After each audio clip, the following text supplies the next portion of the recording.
I think something went horribly wrong. We're not live out there. Are we? I believe so. It says live for a minute. Yeah. And the stuff played on the YouTube. Oh, hell, it didn't refresh. Weird. It did it to me again. Anyway, weather report for May 18th, 2021. My birthday today, I'm 25,700 days old. That's amazing.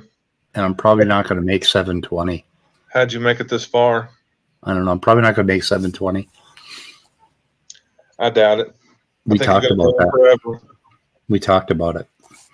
Anyway, so I thought I put this picture up again, which I consider a picture of natural selection. A mathematical graph of natural selection. This is what it looks like. This is the theory. An X-ray of somebody doing acupuncture on somebody's spine. Yeah. Now, also looks.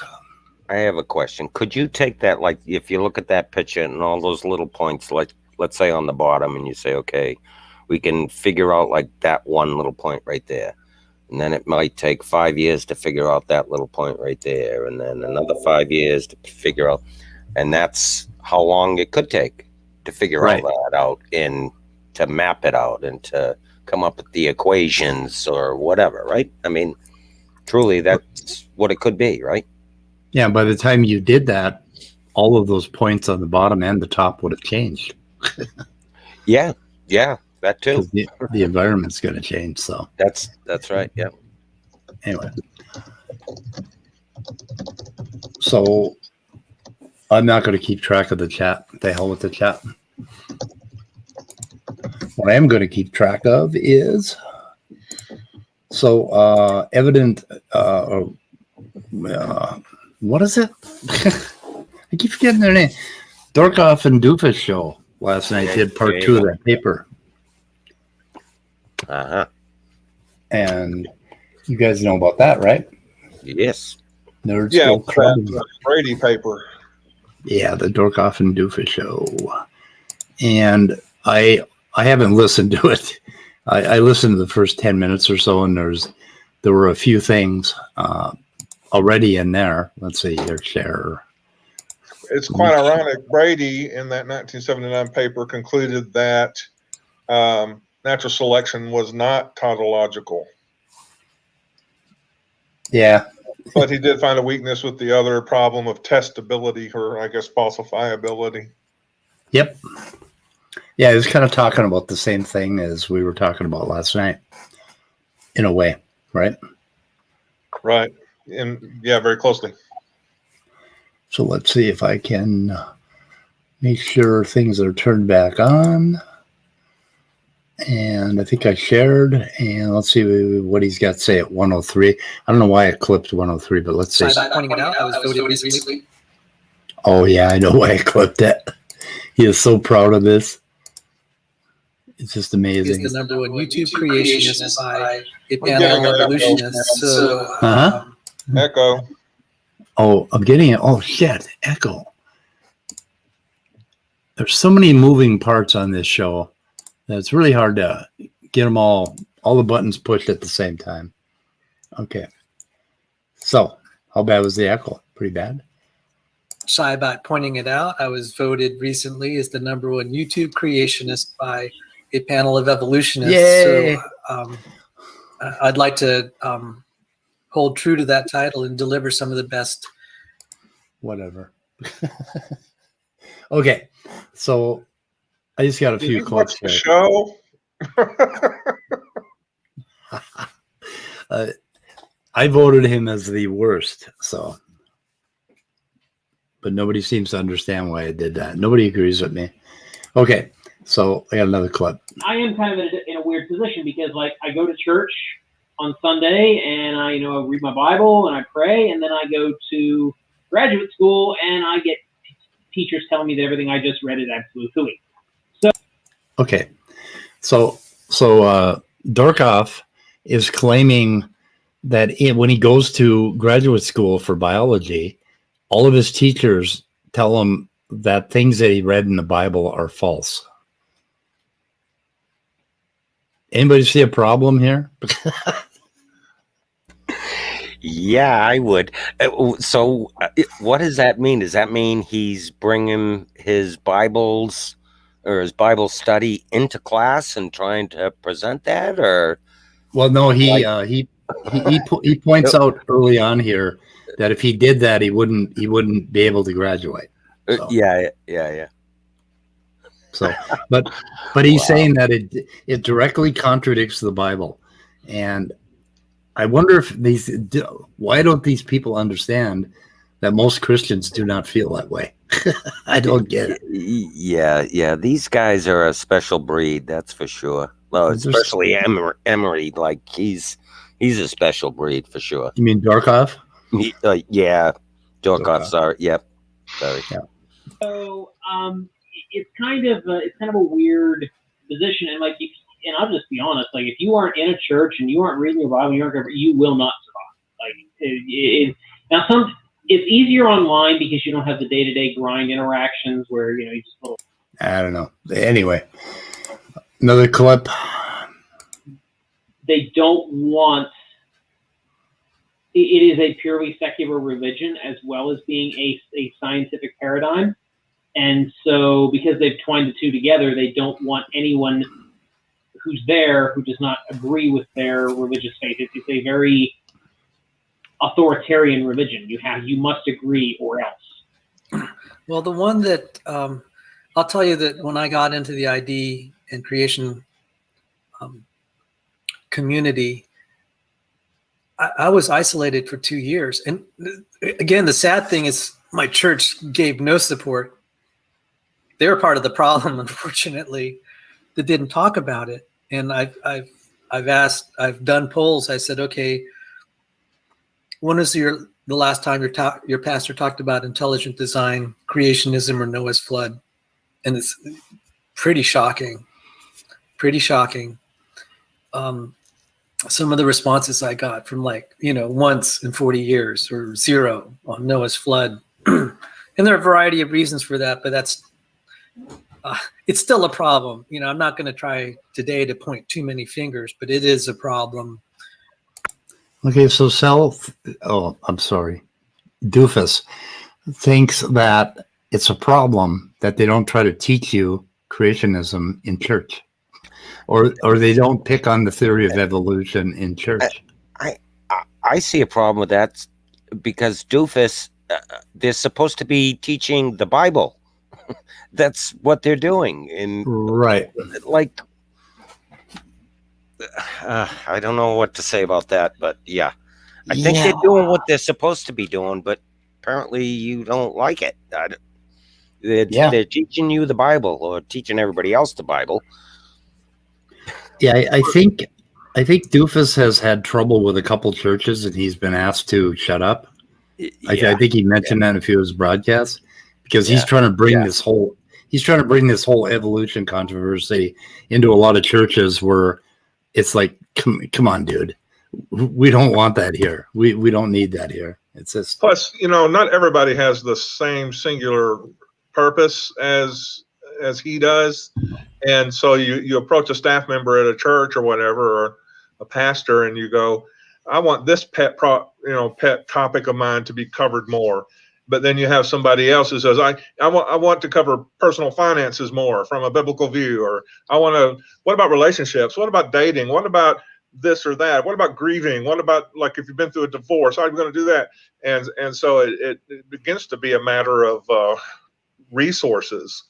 And maybe not that many people are interested in the creationism that that he wants to offer them, or the quote unquote ID, which is just really creationism with a few extra words left out. Yeah. Well, not every church wants to be a fundamentalist church. You know, it's just, my gut feeling is he does go to fundamentalist churches, but even among them, there's the idea that what the church deals with should be practical and hands-on and dealing with real life. okay, so I'm not getting what Sal is talking about with regard to his experience in church and offering apologetic science education that supports Christianity. Explain it to us, Danny. Explain it to us, because what I heard him say is that the church is part of the problem because they don't talk about creation and ID and all that stuff, intelligent design. Why should the church be talking about science? Explain that to me. Because that's what I heard Sal say, that he's trying to bring the church be talking about fake science? Let's be real. Yeah, there we go. Yeah. Oh, he wants to come in and explain it. Do you think we should allow that? Well, do you? I don't go into a dumpster fire like we had yesterday. Yeah, that all depends on. Maybe we should accomplish what we want to accomplish first, and then go into the open room style later. Or we could just have him come in and explain that, and I can remove him. Okay. If Captain, I gotta find him. So yeah, we'll just let you come in and explain that one part to us, and then we'll discuss it after we remove you. Let's see. Invite. Gmail. You got an invite in your mail. I feel like I poured ammonia into that. We just poured ammonia into a bucket of bleach. Okay, let's hear this again. One that I'll tell you that when I got into the ID and creation community, I was isolated for 2 years. And again, the sad thing is my church gave no support. They were part of the problem, unfortunately, that didn't talk about it. And I've done polls. I said, okay, when was the last time your pastor talked about intelligent design, creationism, or Noah's flood? And it's pretty shocking. Okay. So that's what he said. So what did he mean, Danny? So there's a general problem, because I talked to Sal about this and I've experienced the same thing being a Christian. Okay. The problem is that generally speaking, churches are not very interested in apologetics simpliciter. It's not that they're disinterested in simply creationism and more interested in theistic evolution. It's that there's just this broad issue in the church currently that they're not interested in even asking the question, how can we defend our faith philosophically, scientifically, or whatever? That's what Sal is talking about. But he was specifically talking about them mentioning ID in church. Look, I specifically talked to Sal about this, and I'm telling you that while his church was resistant to creationism, they would be resistant to any form of apologetics, whether he was a theistic evolution or not. Okay, hold on here. Let's play it again. I'll tell you that when I got into the ID and creation community, I was isolated for 2 years. And again, the sad thing is my church gave no support. They were part of the problem, unfortunately, that didn't talk about it. And I've done polls. I said, okay, when was the last time your pastor talked about intelligent design? Okay, that's what he said, intelligent design. Intelligent design is compatible with all sorts of, depends on what you mean by intelligent design. But like I said, I've talked to Sal about this. I'm just telling you, look, Sal would agree with me. Any Christian that's interested in apologetics would agree with me. Largely speaking, the average church just doesn't give a fuck about apologetics. They don't care about when was the last time your pastor talked about intelligent design? They don't care about ID. They don't care about creationism. They don't care about William Lane Craig. They don't care about these people. So you're saying that the not talking about intelligent design is part of a broader problem, Right. But Sell is talking about intelligent design here. That's And fine, he's but it's he's a asking, symptom. okay, but he's picking one kind of apologetic, and he's saying that his church should talk about it. That's what he said. Sure, but he I'm said telling it. Do you want to hear what he said again? That's what he's saying is compatible with what I'm saying, right? Because what I'm saying is that it Because doesn't you're matter. generalizing it. No, look, I've talked. What? How many times do I have to say this? I talked to Sal about this. Okay. I don't care. I don't care what you said. What you about hearsay anecdotes. I care No, about I'm what telling he's you, I saying. know Sal's view, right? The view is that he's saying that his experience is a symptom of a broader issue that churches don't give a fuck about apologetics. They don't. Okay, whether that be young creationism or not, or ID theory, right? He's interested in ID theory or whatever, right? And of course, they're not going to be interested because there's this broader issue that they don't want to discuss these issues at all. Period. This is not. I don't know why you're fighting me on this. I don't know why you're fighting me, because he did say ID, and that's all You're we still care not about getting on this it. channel. You're still not understanding. Okay. Anyway, he's talking. Okay, he's saying there's a more general problem that Sell is concerned about, but in this particular case, he's concerned about not teaching intelligent design. That's what this let's channel face it, cares about. To Sal, ID is YEC. The Yeah. intelligent design that doesn't discuss young Earth creationism is just a kind of a sneaky, subversive way to get it in there, and then later on teach the creationism. Yeah. So So I mean, whole that's problem is the churches are not interested. So if they're not interested, why should they teach this stuff? yeah. And let's look at the broader question. Why should they get into the apologetics fight and start talking about atheists at all? I mean, why should the church I went to, it was more like an ice cream social. They did a little bit of scripture and stuff. We sang some songs, and they tried to talk about morality and community and things like that. And as I remember, I was 8 years old, so memory's weak, but I can't remember them ever talking about atheists or making arguments against anything.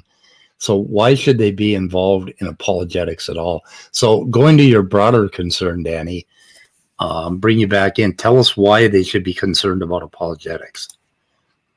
I don't Danny. know what that question means, right? I'm just saying that they don't care. Okay, let me re-ask it. Okay, you're saying that there's a more general problem here, that they don't care about apologetics, right? Is that correct? From Sal's perspective, I don't care. Okay, you don't care. Okay, so that's what Sal cares about. They should be more concerned with apologetics. Yeah, look, I'm just saying and that what fighting explains. atheists. I'm saying that what explains why they're resistant to ID theory was not because of anything in specific to ID theory, is that they just don't care about the issue in general of how to defend views using science and philosophy, right? I've experienced this. Are there some pastors that basically are old Earth creationists and believe in evolution that wouldn't want to talk about that? Do you think there's a possibility Of course. that there is such a church? Do you think Sal maybe went to one of those churches?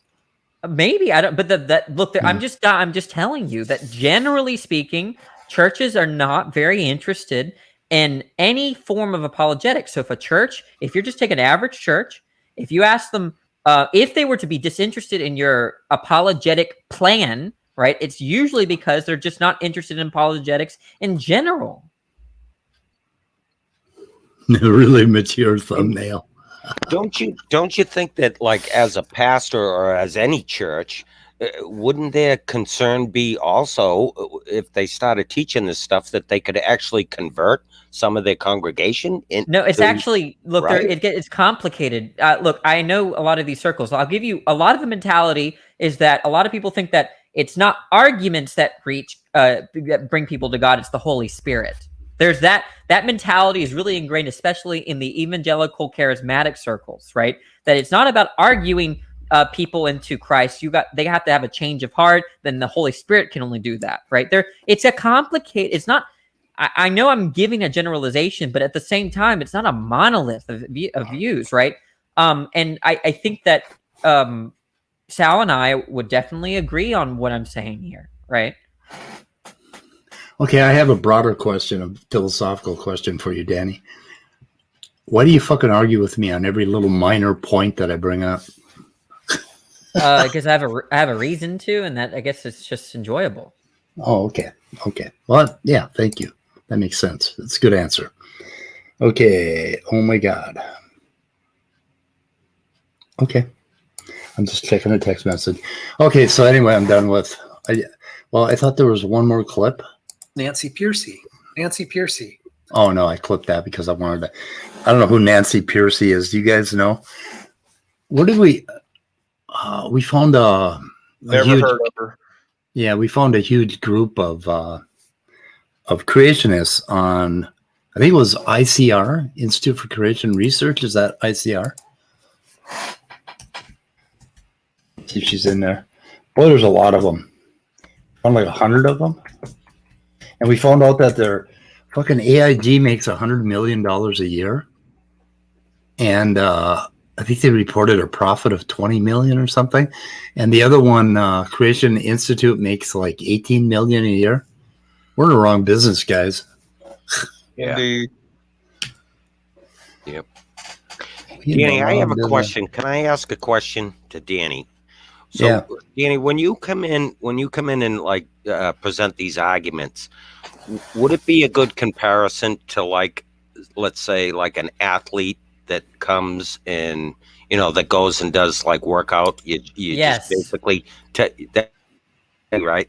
You just kind of testing your skills and you enjoy doing it, obviously, right?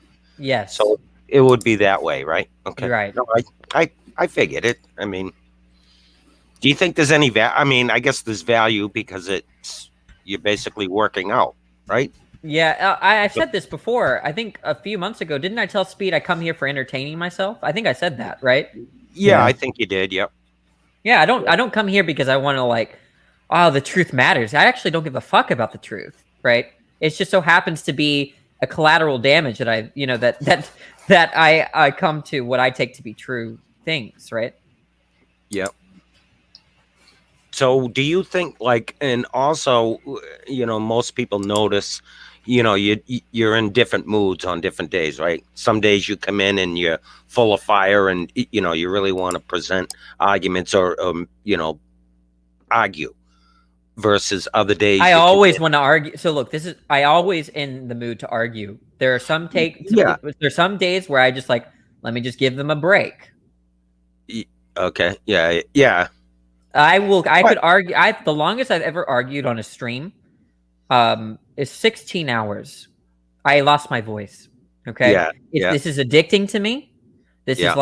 is like a drug to me. Okay. Yeah. Yeah. Yeah. What I do in my life, this is all I do. I go to school. I do grad school right now. I go to work. I spend time with my girlfriend, and I do this. I don't do Yeah. anything else. Yeah. I might read a little bit, but now I'm starting to do that with my I said girlfriend, my wife now. Sorry, my wife. I'm starting to read with my wife, right? But that's all I do. I don't travel, right? I don't go see. I watch some stuff when I spend my time with my wife. That's where we watch shows together. But I don't watch shows by myself, right? This is all I do. Yeah. I gave up video games. Yeah. I don't play video games anymore. I used to play so much League of Legends, right? But this is so much better than that to me. Yeah. And it's kind of like flexing your brain, kind of, right? Absolutely. Look, Fodors' argument is not easy to Right. It's Yeah. not easy to give. It's a very difficult argument. I don't blame people for being resistant to it, right? There are my friends that go through the same thing, right? They get kicked out of streams and such over Fodors' argument. Okay.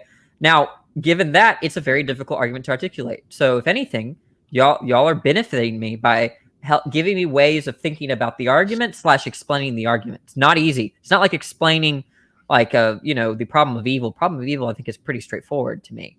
Okay, but Fodors' argument is complicated to me. It took me a while to understand it. Yep. So another question: philosophy, right? Would you consider, like, philosophy? We were just talking about it a little while ago. Philosophy is more like get you to think, and that would be the best value to it, right? Like, what else would you say would be What makes it valuable? Philosophy, I don't really think there's an Besides answer to that question. I don't think there's an answer to that question. I think it just depends on the person. For me, philosophy is in itself interesting and also a tool that I can use in our conversation, argumentation, and dialectics, right? But for some other people, just like reading about Kant, and they don't want to argue with anyone. You know, they like I can't stand ancient philosophy. Actually, I'm now growing. I'm actually finding it interesting now, so that's changing. But I don't care. I didn't care about like Empedocles and Exactamander and all these like pre-Socratic philosophers, right? I just didn't care. I just wanted things that were practical in my everyday life. But now I'm starting to find value in the exegetical stuff in itself, right? I guess it's like a kind of growth or development that I have in my academic life. Right, But that's coming with age, I think. Right, yeah. But I just don't think that if this sort of endeavor, like if you don't care about it, then I just don't see why you should care about it. Yeah.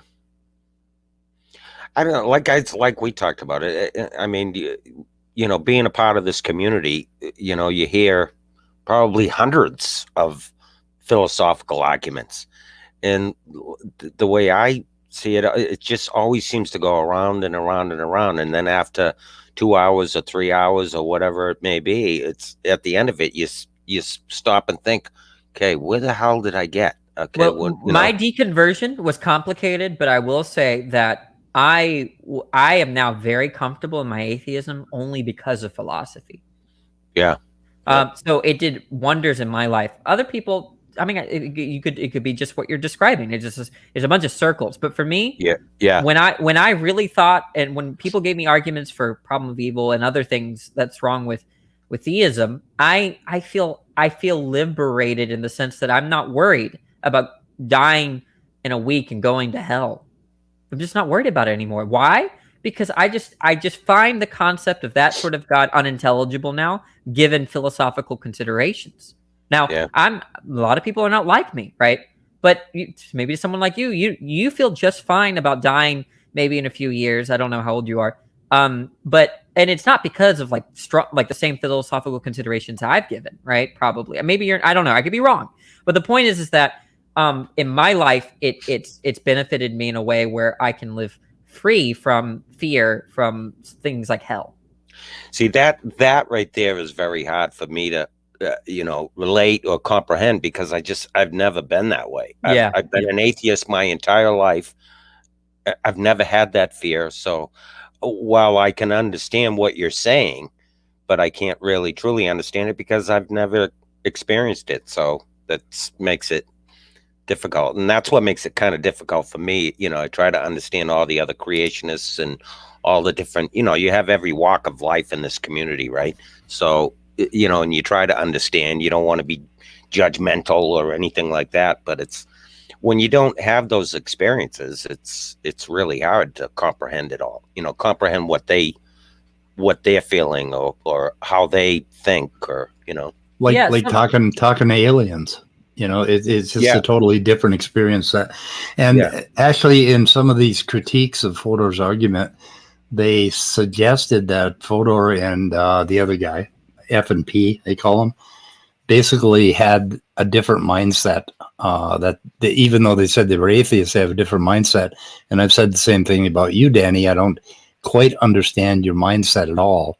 You can, and I don't think you understand mine. I don't know what you mean by mindset. Look, I just analyze the arguments as they are.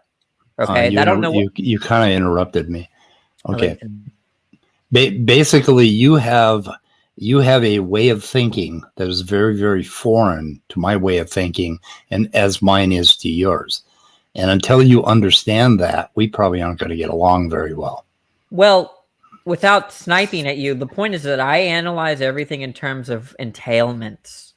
Okay? That means that, look, if there's a horse in my room, what does that entail? It entails that there's an animal, that it's warm-blooded, that it goes, nah, right? Like that's how I think, right? I think of what about a sentence? What can I conclude from the meaning of a sentence? Okay? And I don't know if you think that way, but that's how I think in these discussions. Yeah, I don't think that way. So I think differently than you.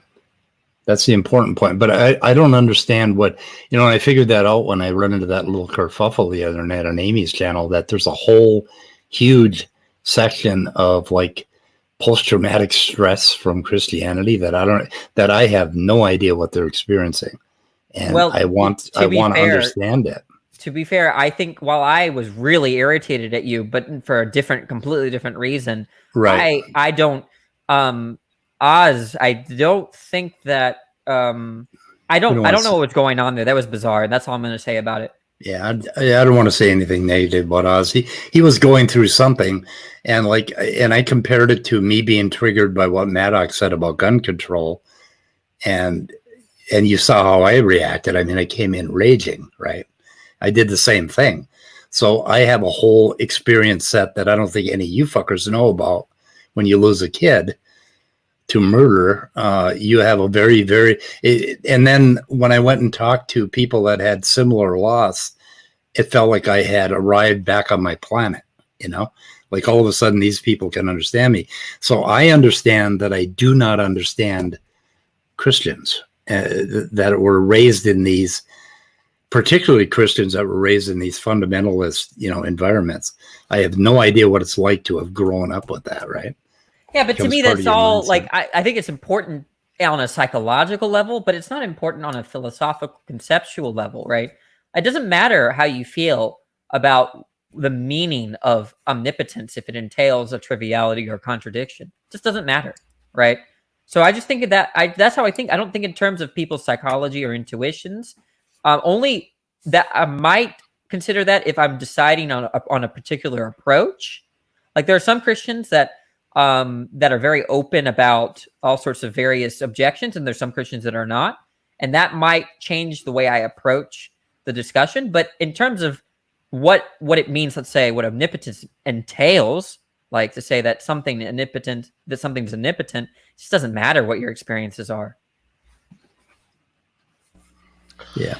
One of the other issues too, like I'm sure, like with this community and the way we deal with each other, is it's really difficult to get to know somebody, right? I mean, we're sitting here having a conversation, and we're looking at avatars, and we're just hearing a voice.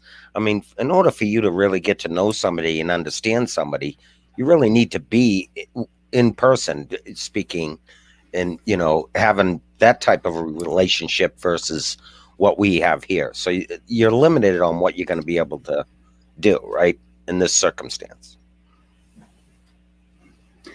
Yeah, or at least show your face, which I don't do often because I don't want to comb my hair. Right. And that this, definitely helps. That what definitely is this helps. clip? I don't even remember what I said in this clip. And this was okay, listen to this. Yeah, let's play this. Why creationists don't use Fodors' argument. They could totally troll so many people on. Okay, so you said that Fodors' argument is useful to troll atheists. Yeah, it is. Okay. I just wanted to point that out. But that doesn't mean that I think it's false, right? It just means that if it's not an argument against evolution, right? It's not, right? You can have evolution be true. In fact, didn't I say in this video that Fodors' argument could go through, you could accept Fodors' argument and nothing about biology changes. That's my view, right? I don't think that, if I'm right, if y'all accepted what I said, nothing in what happens in the lab or in the environment or in the field really changes. Yeah. Okay. Maybe I think what happens is that maybe our language might change. Okay.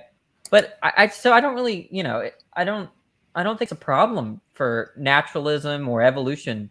But you see, that's why I said it's fun to troll with on a Christian's perspective, because that's how everyone feels when I get Fodors' objection. They feel like suddenly I'm attacking evolution and the whole biological methodology, but that's not what it's meant to do. That's why it's a trolly kind of argument. You decided to take that down right away, Scott? What was that? Well, I didn't even read it. Well, actually, it's from my laptop to my virtual, and so I just brought it down. Yeah. Yeah. No. Kurag is misunderstanding. I think he's too stupid to understand what I just said. Did you see where I had to modify the title because Scott was uncomfortable? Scott, I know, I already know your attitude. So just, I'm not particularly uncomfortable with what Speed wants to call me. I mean, I might use it against him later in other streams. And but like, you know, you don't. Please, I don't want anyone to defend me just because, you know, like speed is being retarded. You know. Yeah. Well, Well, I just wanted to point out some positives because Yeah, but you could. You see, I'm not. Look, here's one thing I actually I didn't really learn from speed, but speed really actually made me think about this. That look, the reality is that we have friends and we treat them differently than our non-friends, right? I mean, like, and anybody that has a problem with that, or just I can't help but think that they're hypocritical. God, you won't even admit that you learned that little thing from me, right? I mean, for you, you would probably choke on the words "I learned something from speed." Look, okay, I'm fine with saying it. I don't really, to be honest, I don't really remember. But okay, say it out loud. Say it out loud.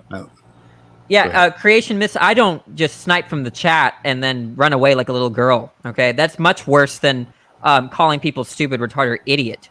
Okay. Anyways, speed. The point. Yeah, I think I could give you credit for it. Absolutely, I think I can. Look, the whole John Peterson saga, right? I was actually critical of Speed for treating me differently than he was treating John Peterson differently. But the thing is that Speed admitted it. He's like, yeah, I treat you differently than John, and it's because he's my friend. And then I realized, what's wrong with that? Because I do the same, right? So yeah. I don't look. If you're my friend, I don't expect you to defend me for your other friends. That seems like that puts you in a weird position. It usually makes things worse, I think. It just kind of depends on the situation you're on, actually. But like, yeah, if Speed's being abusive, don't feel like you have to defend me because like you like me. I just feel like that I don't have that expectation. Yeah. And to be honest, if I like you, it doesn't mean I'm going to defend you in every other stream either. Right. Fair enough. I got a quick question for you, Danny. What now? You're going for your master's, correct? Yeah, and 1 second, Dr. Dan, you're a waste of time. You don't even entertain the argument or anything that I'm saying. You don't listen. Why would I waste my time with you? Oh, Danny, you can't be attacking Dr. Dan right now, okay?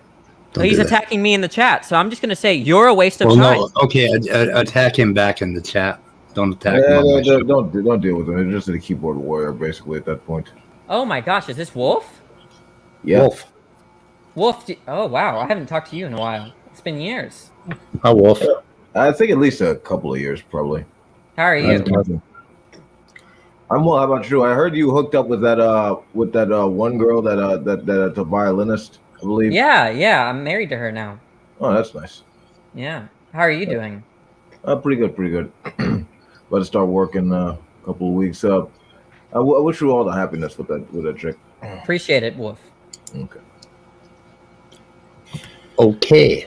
What are we going to do now, boys and girls? My question. I just wanted to throw something in there, David, go ahead with your question first. I just wanted to kind of share my experiences with the churches that I've been through, but I'm going to get in line. Right. So, David, you go ahead. All right, quick question, Danny. So, my question is, you're probably going to go for a PhD in philosophy. Would that be your goal? I don't know. There's no PhD programs where I live. That's what sucks about it. I would have to move. Yeah, that's right. You talked about that, yeah. And not only would I have to move, I would have to move to a different state. There's only, I think there's only one PhD program in the state of Louisiana that I'm familiar, maybe two for philosophy. And one of them is Tulane University. And I'm not interested in moving to New Orleans, nor am I interested in their program. I would have to move to somewhere else, and I don't know if I'm going to do that. So I like the idea. My other question is what are you planning on doing in your future? Teaching or just teaching? I actually really enjoy teaching high school. I'm not into research. I want to be as informed as someone that does research in philosophy, but I actually really enjoy teaching basic philosophical devices to people that have never heard of it. That brings me a lot of joy to introduce a world in which is not usually introduced in K through 12. Right. But would you advance to the college level, or did you want to maybe? Stay at high school? I don't really mind either one. I don't want to teach 12-year-olds, but I'm fine with anything like 15 plus. They all can think. I know some 16-year-olds that can think better than some of the 30-year-olds, in my undergraduate program. So I think that the notion of age there is doing too much in our society. I think everyone underestimates teenagers and what they can learn. And I think I bring teenagers to a point of understanding where most adults don't have. All right, I'm done. You guys go ahead. Okay, Thanks. so Amy just dropped in. Hi, Amy. And Dessel wanted to say a piece. And then we're going to hear from Amy. So my thing was that, when you guys first started discussing Sal and the churches, the idea that most churches don't care about apologetics. And that just wasn't really my experience, because I went from, I grew up in New York, where I attended a bunch of different churches. There was one in particular that was my main church, but I attended several different ones. And then I started to hop all around the country, going from Louisiana to Tennessee to Mississippi to Arizona to Colorado to Florida, all over the place. And I attended multiple churches all throughout the United States as I traveled from state to state. And as I did, my experience wasn't that most churches weren't interested in apologetics. It seemed that most of them were interested. It's just that there was this spectrum, depending on the educational level of the congregation and the pastor, where, some churches would have really crappy apologetical arguments, even though they were interested in it. Other people would have much more sophisticated versions. And, like when Danny was saying that nobody gives a damn about William Lane Craig and these other academics at these churches, several of the churches that I went to referenced many academics. They never referenced William Lane Craig in particular, but people like N.T. Wright and Lennox and several others were mentioned in the pulpit itself when the pastor was giving his sermon. And this happened several times as well. So it's just not been my experience that most churches aren't interested in apologetics. Rather, I would just say that though most churches that I have been to do have an interest in that, it's just the quality of their apologetics will differ depending on the church. Yeah, I'm not going to dispute what you've experienced. Okay, yeah, I just, because this is, of course, anecdotal on my part. It's just that at the same time, I've been to like many, many different churches all across the U.S., and I don't think that would be bad information if we really want to, consider what most churches are into. Because, as I said, I've gone all across the United States at this point. I've been to probably literally hundreds of different churches, and the information that I gather suggests that there is interest in apologetics. It's just the quality differs from church to church. Let me make sure. I think you understood me correctly, but I just want to give a little caveat. I think that many churches like the idea of it, but they're just not that motivated to do anything about that thoughtful or idea. Oh yeah, it would be good if we did something like that, but then they just continue on with other endeavors in the church. I'm not saying that's a problem now, right? I thought it was a problem then as a Christian, and I'm saying that I grew up in Bible Belt, Louisiana, and so it's mostly evangelical there. I think the Christian presence here is very different than what you experience up north. So I'm not going to dispute what you're saying. I know from other Christians too that they seem the popular YouTube apologetics people. I think they're sympathetic to what I'm saying, but it's something that honestly would require a study. Yeah, I suppose so. I'm not exactly sure what you mean when you say that they're interested but they don't do anything about it. What would doing something about it entail? Just studying more about it, or no? Every Wednesdays, guys, we're gonna do on 7 p.m. We're gonna have ice cream, and then afterwards, we're going to do an apologetic study on Exodus.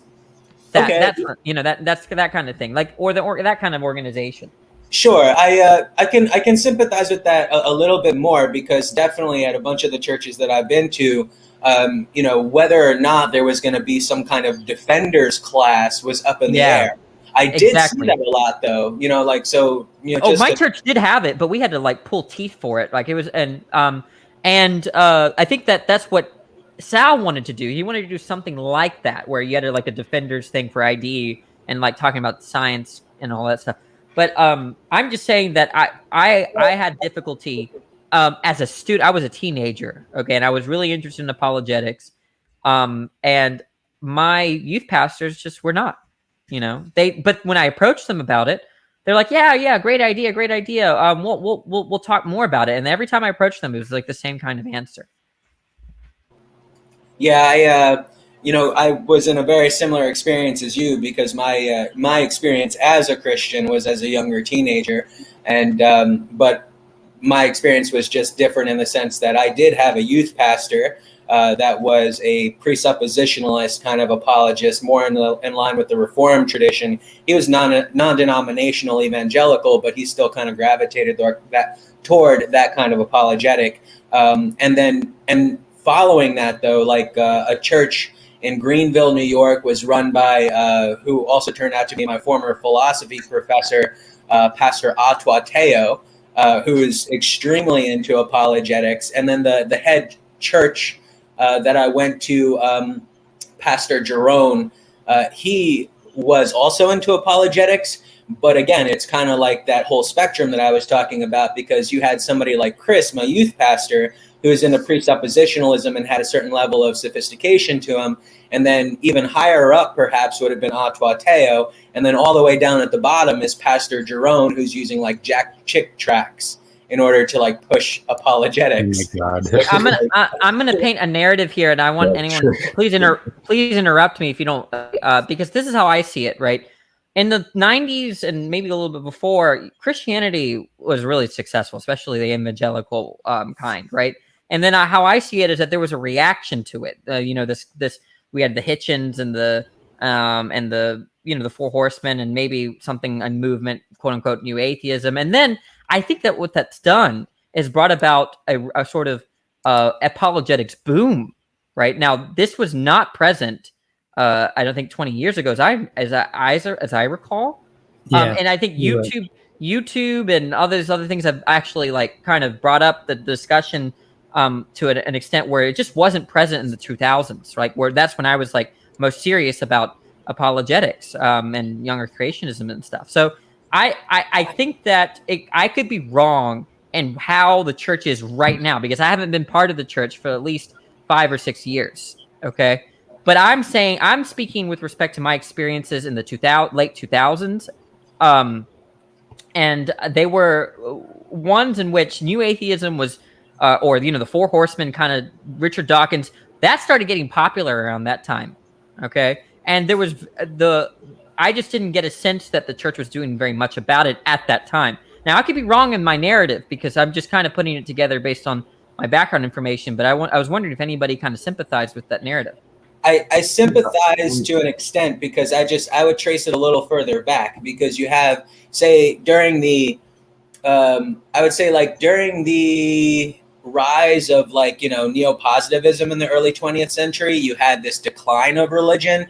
And then that traces all through the 60s. But then during the rise of like the moral majority in the 80s, there was this huge apologetic pushback. And that's when you see the emergence of people like William Lane Craig and Alvin Plantinga and Richard. Yeah, you're right. Yeah, you're right. Other major stuff. And then after that, you get the pushback from the new atheists that you're talking about. But from there, it's just been, both sides have just been increasing the size of their respective tsunamis for the other side. And it's just, as time's gone on, I don't think that through the 2000s, the theists weren't busy trying to respond to the new atheists. There were plenty of responses to them. It's just that was the time period when the new atheists were on the rise, having their corresponding, mojo, experience that the moral majority had in the 80s. Yeah, I wouldn't dispute that. Okay, I wouldn't. Hang on a second. Could we let Amy get a word in edgewise? Yep. If Amy has, but I just wanted to also come on and say that I heard your speed and hope everything is doing okay. And, we're working it out. And so that's hi, and I heard all you guys. Yep. I would not work it out with that numbskull, Peter, though. Find some other moderator. I got kind of toasted when I came on your channel, and I was kind of looking forward to it. I was sort of, really like, holy fuck, but I will come back. I'll try it again. And I mean, I want everyone to have a good time. I know. That, in fact, that's the whole thing, is to create an awesome skeptic community. Yeah. Yep. But I wanted to say something to Dessel. Dessel, I think I agree with you, but I would push back something. The Christian philosophy, the academic level, you're right, flourished starting with the death of logical positivism in the 60s and 70s, right? But I'm just saying there was a kind of disjunction, or a what do you call it? A gap between academic, what was happening in academia with respect to Christianity, and just the average church. And I think that is largely now starting to connect, right? And I could be wrong, but it could be that in the 2000s, like, we have all these responses to these people, but I don't know if the average church was really paying attention to all of what was going on in the culture and in academia. There definitely are churches that don't pay attention, that probably make it their MO to not pay attention as much as possible. But as I say, though, I mean, it's just like, in my experience traveling from state to state, and this happened all throughout the 2000s, I did find an interest in apologetics almost everywhere that I went. It's just that the quality of the apologetics differed. I couldn't argue with you that there's like a disconnect between academia and the average church. It's just that, I would say that the average church, they do have their interest in apologetics. It's just that they often don't bring it up to the level that connects with that higher level ivory tower academia kind of thing. The number of churches that ascend that high into their like apologetic endeavor are lesser in number, and the average church usually doesn't accomplish that. Yeah, I'm not in the position to disagree with you. So. Okay, guys. So what do we think about evolution and ID and things like that? So honestly, it's a pointless topic to deal with. I mean, like, there are people who believe in the flat Earth. I mean, are we going to waste our time with these people? I mean, yeah. The thing is that one thing that's happened in creationism in the last 15 years is they have all learned how to take the science and turn it back and use it against us. Sorry about that. Just 3 minutes, but the guy on me. Hey, Midday. Do y'all ever find it amusing? Like, it's actually kind of hilarious to me, and sometimes it's clever, like cleverly, like, I don't know. It could be like really, really wrong, but it's like kind of funny to me. I found the new tactic, or maybe it's just how they've always been doing it, but it's that they don't actually answer questions, and so their new thing is to pretend like they are the global skeptic. And it's like, see, we're just asking abiogenesis, right, Big Bang, and all this stuff. We're just asking why. But then when you ask them for any mechanisms for an actual like creationism, they'll be like, well, God spoke it. And it's like, that's kind of not science. Yeah, it's kind of a shortcut for them, but yeah. But I've noticed that they SFT and Doofus and Dorkoff have weaponized. They've weaponized the papers against us, and they'll go and they'll cherry pick a paper after paper. Standing for Truth says the phrase "paper after paper after paper" multiple times during every one of his debates, right? And he's flashing them up on the screen, and I'm sitting there freezing the screen, spending 10 minutes looking it up, downloading it, looking at what it says, and I'm way the hell behind. But I mean, they have weaponized science, and they're creating this new dialogue that modern science is proving creationism, and you'll hear that over and over again. And it's interesting, but that has developed really. I know there were a lot of them that were doing it, and R.J. Downer is really good at history before, but it just seems like they've really figured this out now. And it's become kind of a problem for us, I think. But then I had a friend What- yesterday that was I'm not basically- disagreeing with you, Speed, but could you elaborate on the because it's not like you said many times and many others, like it's not like biologists in the field, even Christian or not, are like really concerned with these like. Yeah, the What do you mean biologists the problem? aren't. The biologists aren't. But then I started noticing that, you know, you were you were talking about not having apologetics in the church. Well, somebody from my hometown in northern Minnesota told me that they were talking about evolution from the pulpit, you know, and they were talking about creationism. And like, I lived up there all my life, and I don't think the average person ever heard of this controversy at all. And all of a sudden it's popping up in churches, and I'm thinking, you know, and then, like I said, AIG made like $100 million last year. There's a lot of money and power going behind this move to put this stuff into the public. Okay. And I think what we're doing here is trying to push back on it. But then when you talk, like Molecular Alchemy said that when he talks to, you know, other biologists, or maybe it was Demeter, they've never even heard of this stuff, these creationists, you know, not even on their radar, like you said, Danny. It's just, but I think it's a problem. I don't know. You know? I just thought that initially I thought most people talk to creationists because of the same reason why I talk to people online, to have for entertainment value. But I mean, some of y'all are like, and I'm not even saying anyone in this room, but it seems like y'all are actually concerned, like for society or something, and that seems kind of hard to me. You really are? I really am. I just not even close. Well, I don't. Okay, there are bills being passed in some southern states to put this stuff back in schools. And there's one of the YouTubers the other day was showing I think it was Jane. No, I'm not going to mention the name because I don't know for sure. They were showing a picture of 5 creationist artist drawings of the 5 days of creation or something. I don't know whether there were only 5, but anyway, they said, wouldn't it be great to see this in every school, in the hall of every school? Wouldn't it be great to see these pictures? And like, okay, I'm concerned about that. That's hilarious to me. I mean, it's not like I mean, they teach natural selection, for crying out loud. So it just doesn't. Honestly, not to interrupt anyone, but if the Chinese take us over, we have these idiots to blame. I mean, think about like countries like Saudi Arabia and the Middle East, right? They don't teach evolution on the same, at least in the same way as the West.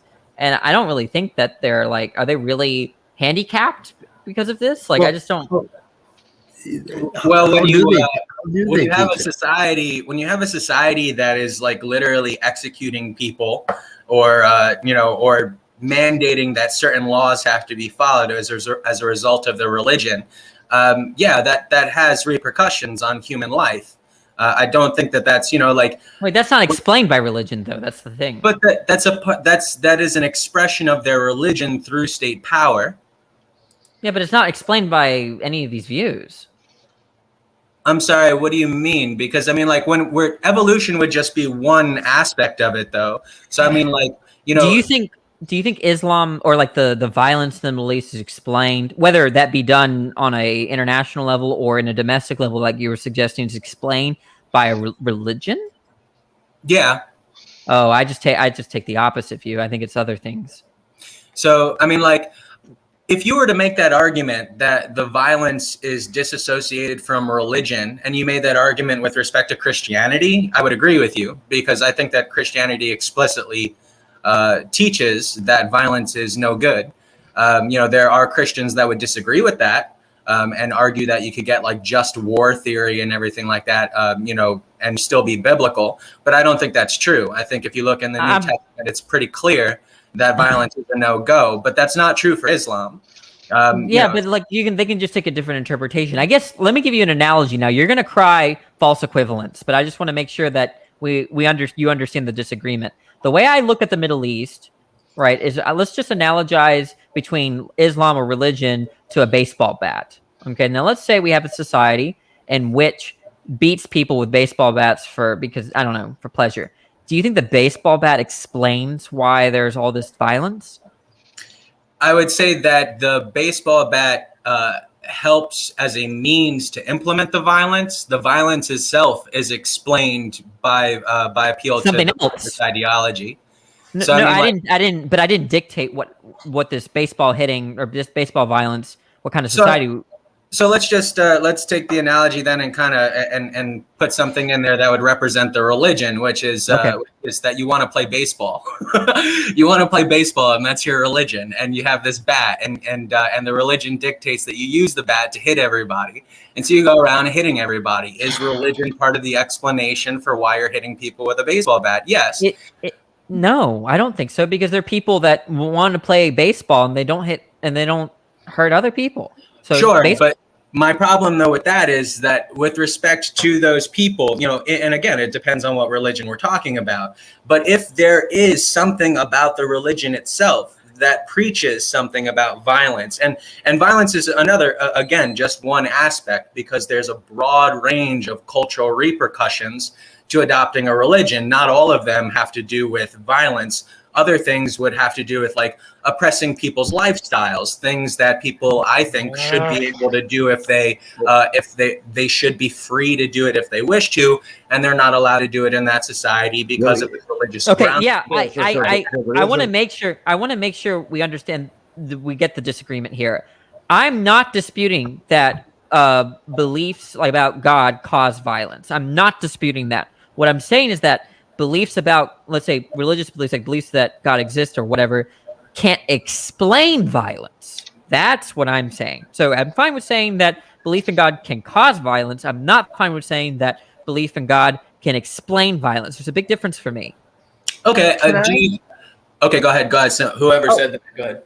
I just want to say, because I don't know if it's really rebutting any specific point, but one of the reasons why I think religion can be so dangerous is an example like 9/11, where I think you have a group of people that aren't crazy, that may actually be sane, aren't even evil. They may actually have been walking grandma across the street the day before. And it all comes to me from this elevation of fear of death. And religion just kind of wonderfully wraps that together. I wouldn't say that it makes people violent, though, but I can see where it makes the perfect storm for those situations to happen. Yeah, I think I just couldn't disagree more, Amy. I mean, like, I think... I understand. And I mean, I don't know how to approach the issue exactly, but like my idea is that religious belief can be very toxic for a society, and it also can be very beneficial for a society. We might be, look, I'll grant this. We might be in a world in which, you know, the way that things are right now, the actual world, in which religious belief is toxic. Okay, I could grant that. But what I'm saying is that doesn't get us to therefore religious belief explains toxicity. That's where I'm going to cut it off.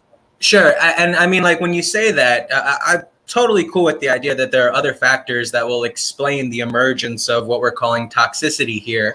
But if you are at least conceding that the religion is part of the cause, that would automatically, like, kind of count, I think, as a concession enough for my purposes. I mean, yeah, but so does oxygen gas, right? Oxygen gas. But see, no, because if you're conceding it in that way, then no, because that's how I'm conceding it. Right? Yeah, no, not at all. Because if you have, like, and I understand you would try to say, like you said before, that they don't have interpretation, but not every interpretation is valid. You have to actually look at what the religion really teaches. And so you would form from there a perspective on the nature of the religion itself. And I want to throw out there like a couple of last things just to clear up where I'm coming from in particular, because, you know, I mentioned violence before and oppression of certain freedoms and things like that. And for the record, I myself am not somebody who thinks that violence is always a bad thing. I'm sure that many others here would disagree with me about that. Well, I agree with you. So, I mean, like, for me, just because somebody is engaging in violence doesn't necessarily mean that they're wrong. But if they're engaging, right.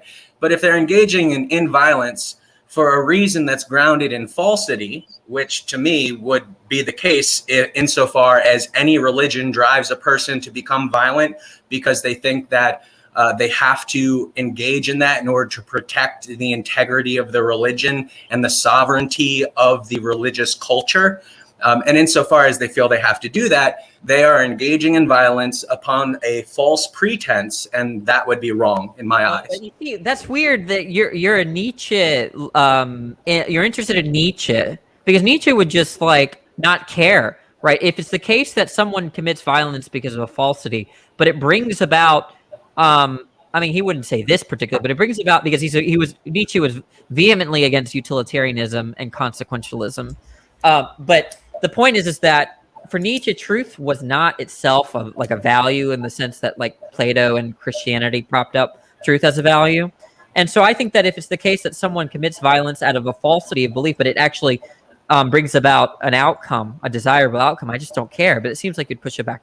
You push back against that. So the thing, though, is that when you said that Nietzsche is against truth in the sense understood by Plato and the Christians, that's the important caveat, because what he's criticizing there isn't the notion that truth understood as objective facts shouldn't be understood as a value. Wait, he was a perspectivalist. So, but you have to understand what that perspectivism actually means. So, for example, take a look at the Cambridge Companion to Nietzsche, where Robert Solomon gives an account of perspectivism that I think is pretty close along the appropriate lines. What do you think about Daniel Bonavac's understanding of perspectivism, Nietzsche's perspectivism? I'm not familiar with it. All I can tell you is my reading of Nietzsche.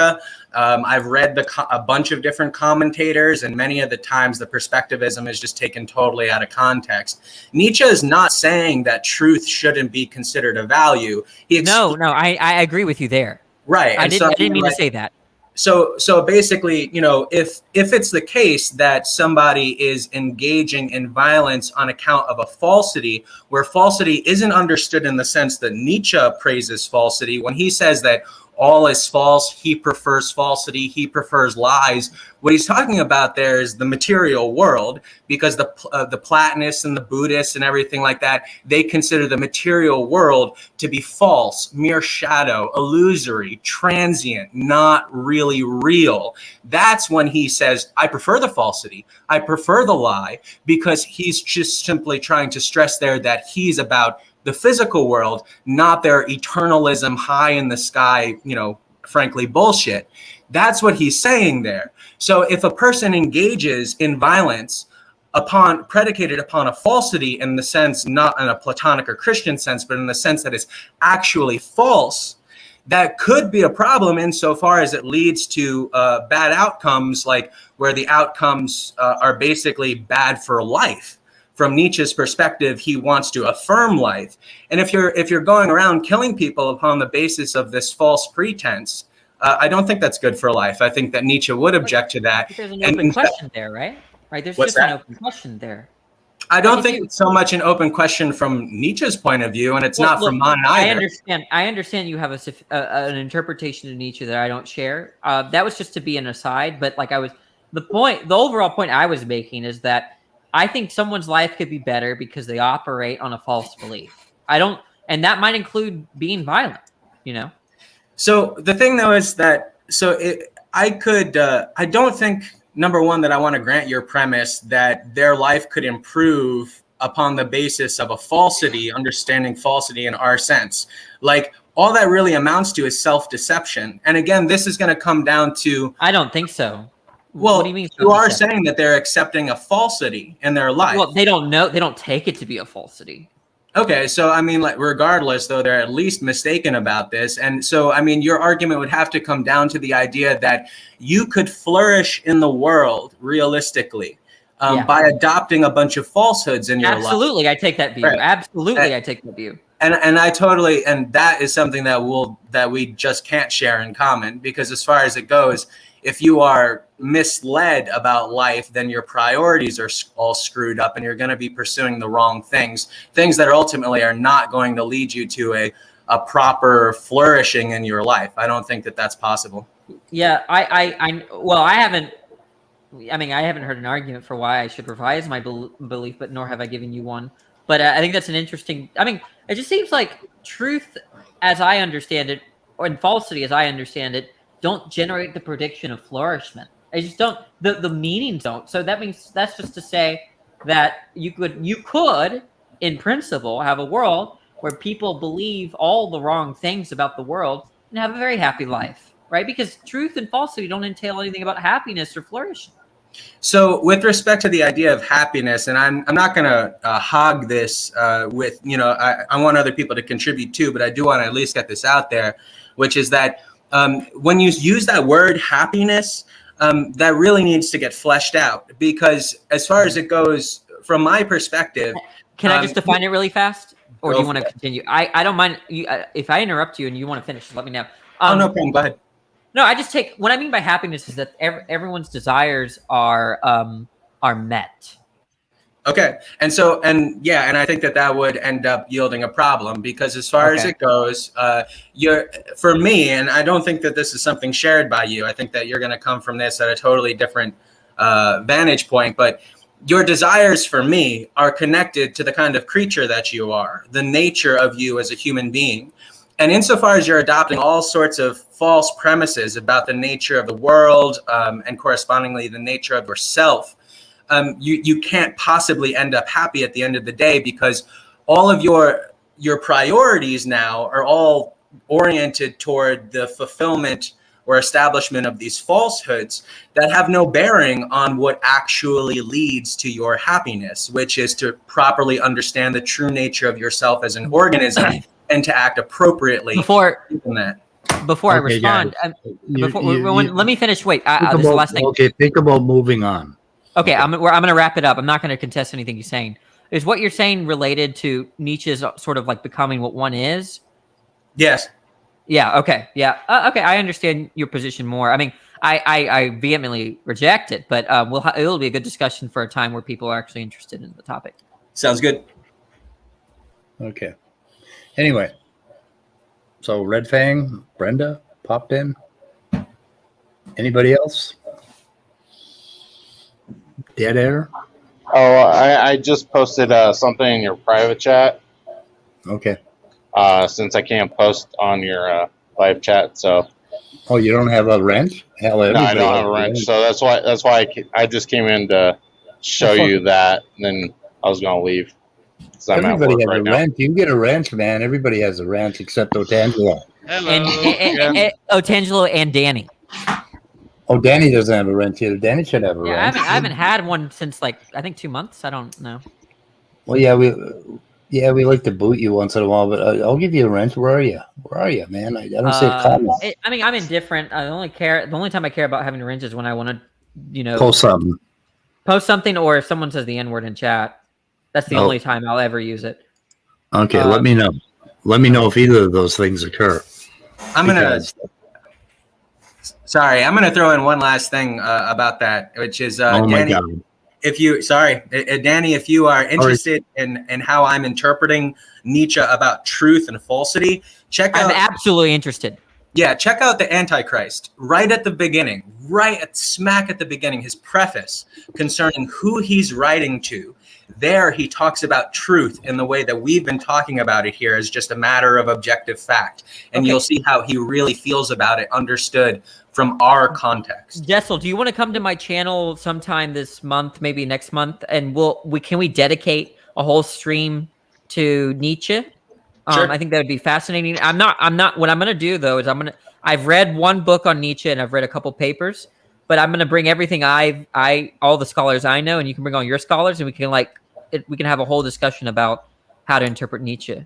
Yeah, sure. What I would just ask, this will be the last thing I say about it, so that way we can move on with the channel. But if you send me an email, the scholars that you're relying on, so that way I can take a look at their commentary and gauge how I feel about it. Because I have relied on a bunch of commentary. I'll say that I haven't relied on it. I've just exposed myself to it to see what other people are saying about Nietzsche. But my interpretation of Nietzsche ultimately derives from the fact that I've just read the guy from age 15, 16 years old up to today. And I've read all of his books so many times that I feel that I have a very, very thorough grounding in what he's saying. Oh, nice. Now you understand my relationship with Ellen Watts. But quick thing, I forgot, you didn't like Brian Leiter, right? I forgot whether did we discuss Brian Leiter? I don't think so. Oh, you should really look into him. He's like, I think. That's I'm sorry. Yeah, Leiter, Brian Yeah. Leiter. Yeah. Yes, I've come across him before. Doesn't he have several articles at Stanford Encyclopedia? He should. I mean, he's like really famous in philosophy land. But I don't know what articles he would publish. But he's a renowned Nietzsche scholar, as well as he does other stuff. Do you pin Nietzsche as an epiphenomenalist? No, I would rather pin him, like his whole thing about consciousness, and that's gonna be like a huge thing to get into. But I wouldn't really describe him as a epiphenomenalist where consciousness is just kind of this afterthought. Yeah. But at the same time, like he does have a critique of consciousness and reason as a latecomer in the evolutionary story. And that'll get into like all sorts of stuff that we just can't get into right now on the channel. But that's something. Yeah, but Les Leiter's position. I read a paper on arguing why he's why Nietzsche is an epiphenomenalist of a sort. Heard. That we'll have to talk about that then. Alrighty.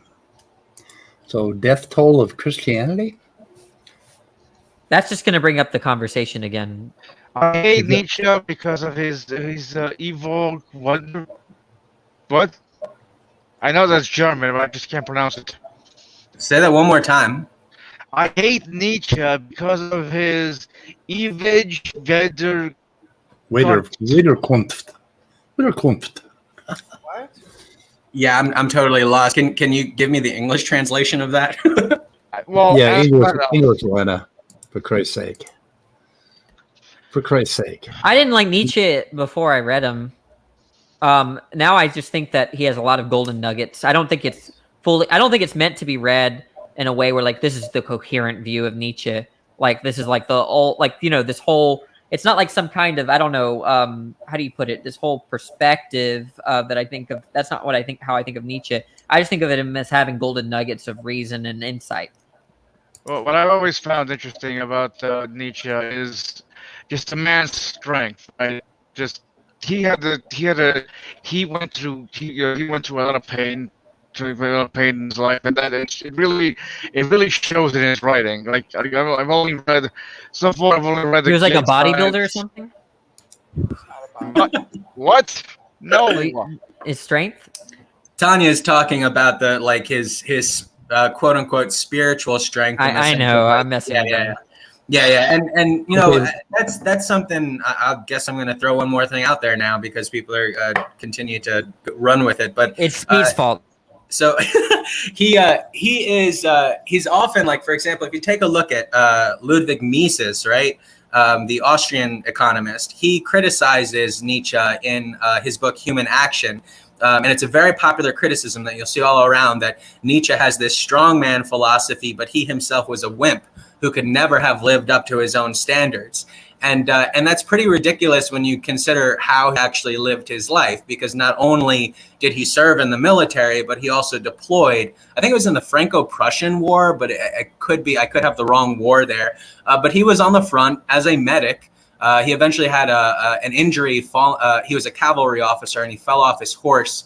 And at the point of his injury, that's when he no longer had to serve anymore.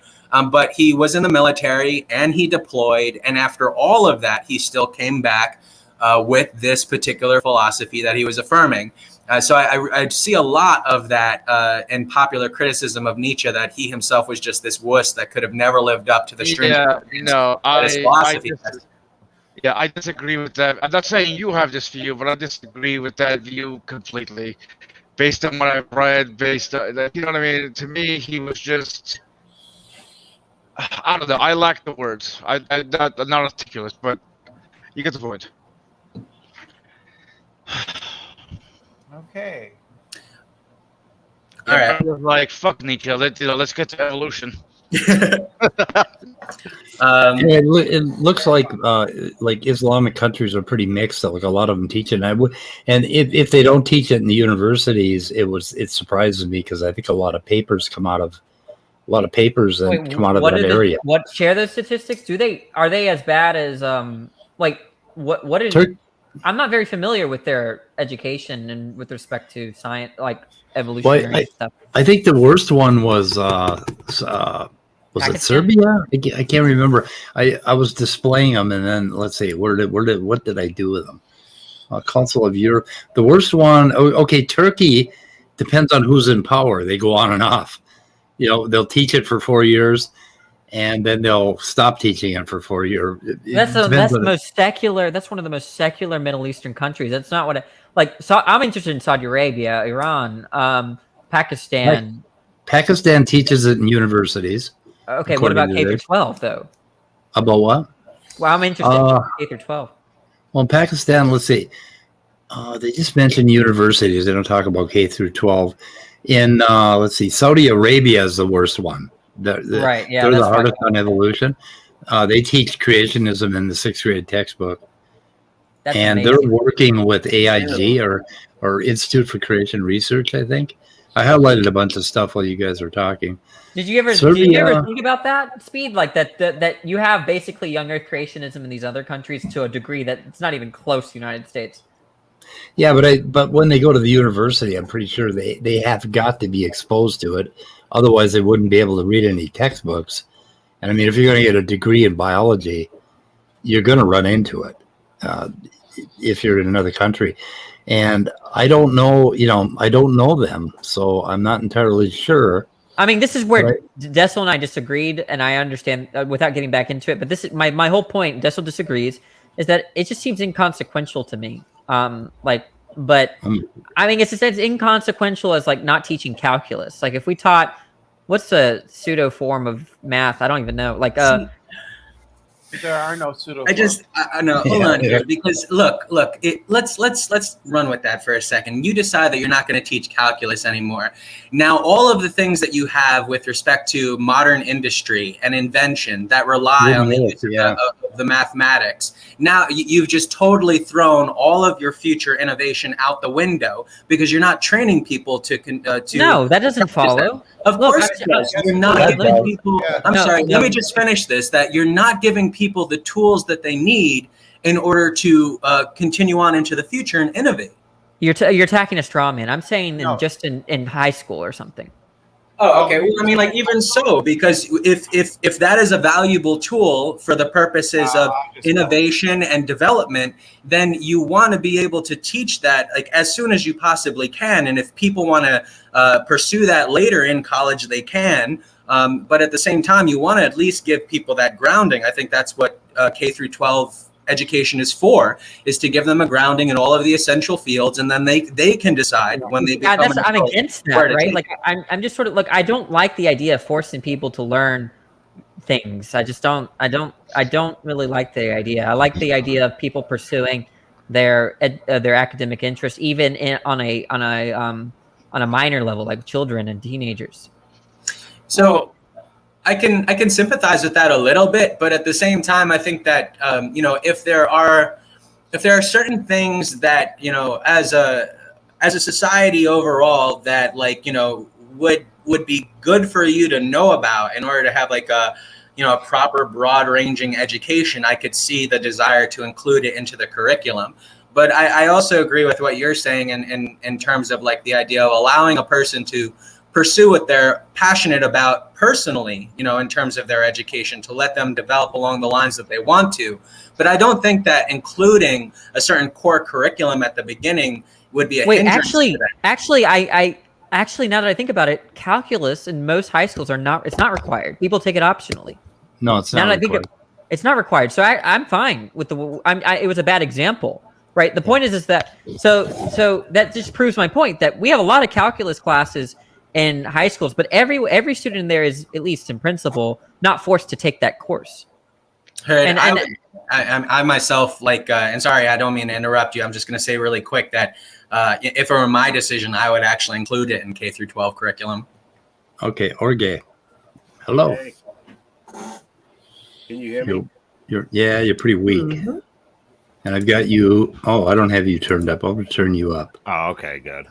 Oh, you're better now. A little better. My kid's kind of feeling sick, so I don't know how long I'll be able to stay. But I disagree that children should be choosing their own curriculum. I don't perceive positive outcomes to that, Danny. Yeah, try forcing an art, a person that's interested in art. Danny, let Orge say something before you go down. I mean, Yeah, we've had this conversation before. As I've said before, I do teach. I have taught, and I'm currently actually now teaching public school. And Same here. Danny's view of things to me is one, against the kind of the basic foundation of public education, and two, is artificially limiting, as Dessel was saying, like future options. I mean, not, essentially giving kids. I'm trying to picture what his. Do you have an example, Danny? Yeah, I'm saying that we shouldn't look in my school. For some reason, we force them to take calculus or some kind of higher level math, if not statistics. Well, what do you force them to take? What is the highest? I think they should, if they want to take programming, if they want to take an art class, they should have the freedom to do that.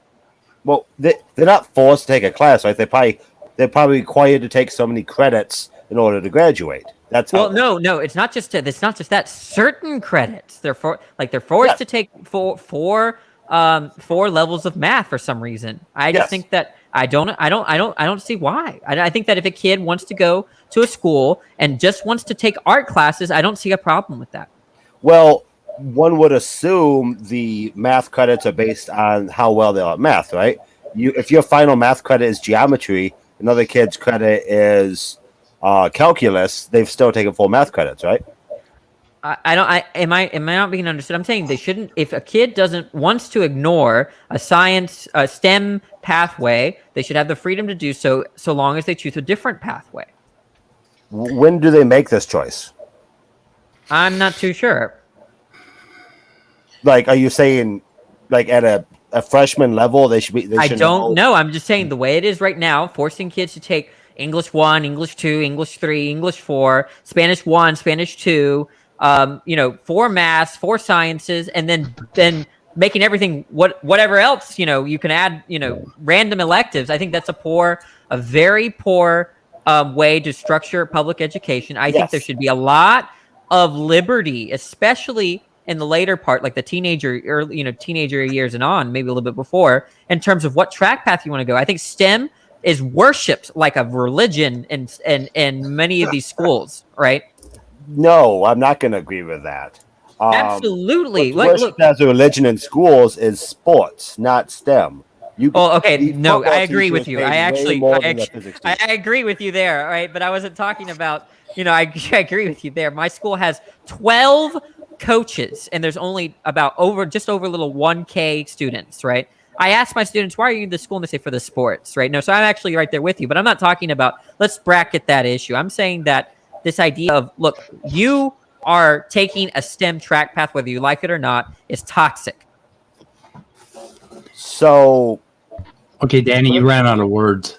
You got to buy more words. A solution, or you just complaining about the problem? I'm saying there's a problem and it has no solution. And well, ideally, there is a solution, or you just don't know it. I mean, it's fine if you don't. Yeah, that's what I mean, right? That there's a problem and there's no solution currently to fix it, and it's not forcing kids to take STEM. Okay. So I just want to throw out there really quick. So I mean, I just think that when we're talking about basic level education from K to 12, I think one of the objectives there is to make sure that at the end you have a person who is well-rounded in their education, and that from that point they can choose upon the basis of what they've been exposed to in their younger years where they want to go from there, where their passions lie. But the K through 12 at least exposes them to these different areas of study, and I think that exposure is important. And I don't think that it's problematic to do that at a young age when they're still developing, to insist that they be exposed to different areas of study. We're not disagreeing. Okay, I would become much more amenable to what Danny is saying about liberty in your choice of research as they get older. It's just that one of my concerns about that would be of how much it really encourages specialization. And so, I mean, it gets into the framework that we have today where everybody is a specialist in one little tiny niche.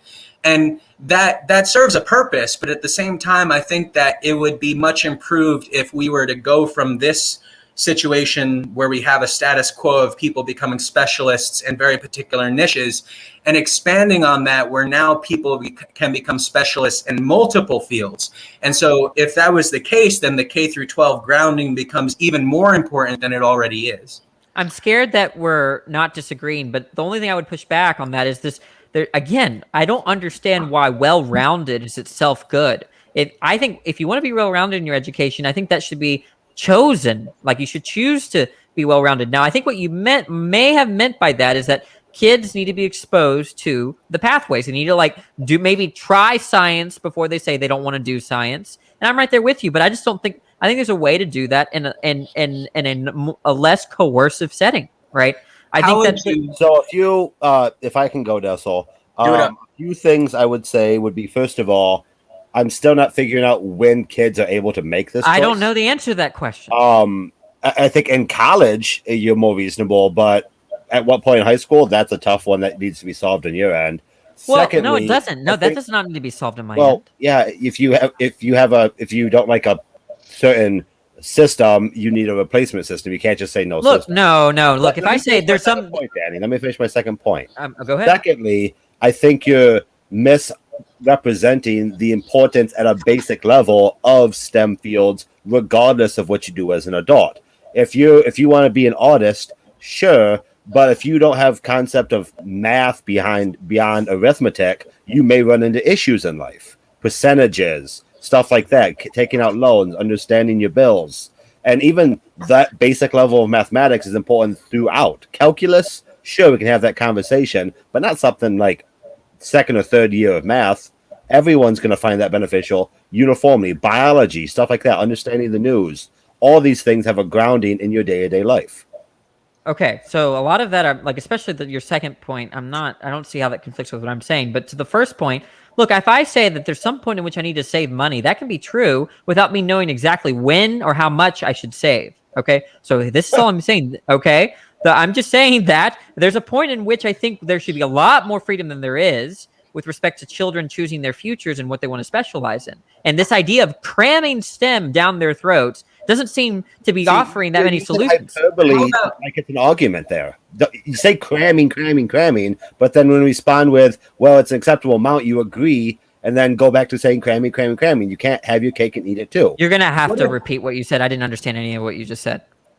What if it's the case that what if it's the case that if we have a K through 12 system in which they're still exposed to all of the different, major areas, math, science, etc., that they still have to take these courses, but we open it up in a sense where from, say, the later grades of junior high up, which they already kind of do in a way, where they're increasingly allowed to take elective courses. And so they can shape a lot of their younger educational experiences they see fit that way, even though they still have to take certain I'm so sympathetic to that. But this might be a thing with the words, the connotation of the words, but this idea of between core and elective, I think, is toxic, but I could be convinced otherwise. I think that if someone offers an elective versus there's this, Orge, I don't know where you teach, but there's a kind of atmosphere where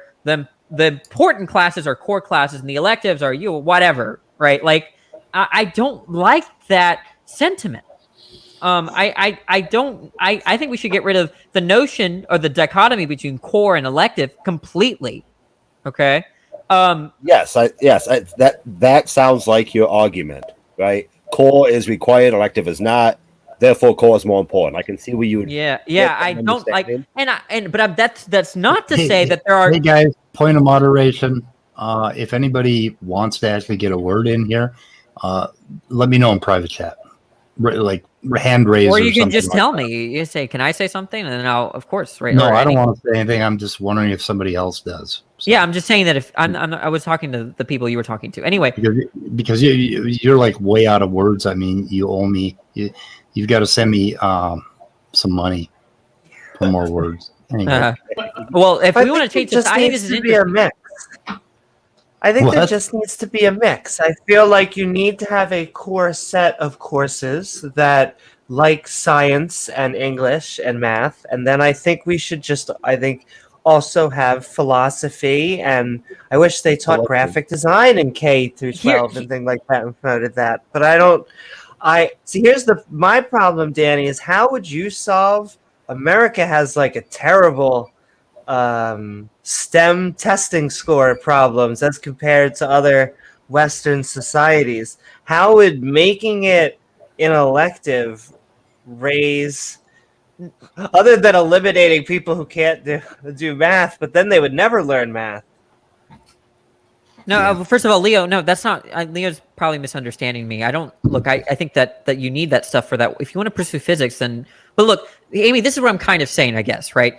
This notion, if I had to put it in a couple of sentences, it would be something like this: destroy the division between core and elective, and only talk about academic tracks.